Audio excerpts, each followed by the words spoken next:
responsable du diplôme GDO2SL. Parlez-nous un peu de ce diplôme et de ses spécificités. Alors ce diplôme, un diplôme donc niveau Bac+3, licence professionnelle, dont la vocation est vers une insertion professionnelle des étudiants à un niveau Bac+3. Donc ne ferme pas la porte automatiquement à des études continuées en master, mais la première vocation c'est sortie sur le marché du travail à l'issue de ce diplôme. Il s'inscrit, on va dire, dans la filière management du sport. On est donc un diplôme qui qualifie les personnes à intervenir dans la gestion, le développement de structures privées ou publiques, marchandes ou non marchandes, de structures d'organisation de services sportifs. Le contenu de formation ne se distingue pas franchement des contenus de formation qu'il y a par exemple en licence généraliste management du sport. Il y a de gestion, de la comptabilité, du marketing, du droit, etc. Mais en termes de volume d'enseignement, de volume horaire d'enseignement, il y en a un petit peu moins.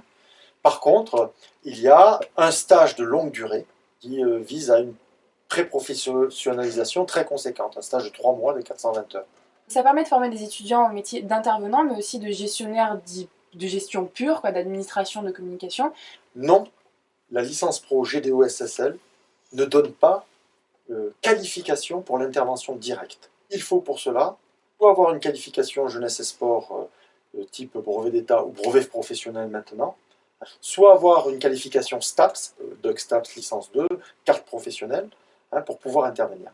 Parce qu'en fait, à un niveau Bac+3, et les enquêtes sociologiques le montrent, les domaines d'emploi dans le sport sont à double casquette, c'est-à-dire une part d'intervention et un pôle gestion, développement, communication de la structure dans laquelle il sera embauché.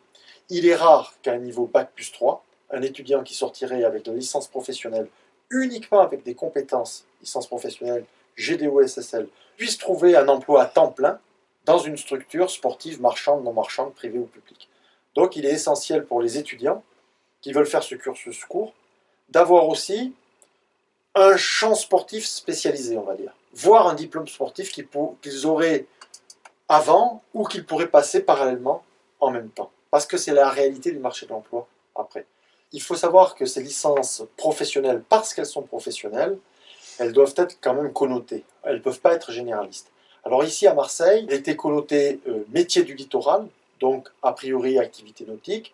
Je pense que cette licence pro pourrait être adaptée au profil et aux demandes des étudiants. On a quand même, sur les 6, 7, 8 dernières années, un profil dominant sport collectif à Marseille. Donc est-ce qu'il ne faudrait pas repenser une licence professionnelle orientée justement vers ce domaine des sports collectifs? Un dernier petit mot pour le projet Look at My Steps, qu'est-ce que vous en pensez? C'est un projet très intéressant dans la mesure où vous militez pour l'identité de la structure institutionnelle qui vous a accueilli, qui vous a formé. À la fois, vous travaillez à votre propre formation en faisant ce travail, qui suppose de l'initiative, de la débrouillardise, etc. Et à la fois, vous valorisez une institution dont l'image positive va vous permettre, vous, de vous porter professionnellement par la suite. Et vous œuvrez également pour les générations d'étudiants qui vont suivre en faisant ça. Donc, je vous en félicite.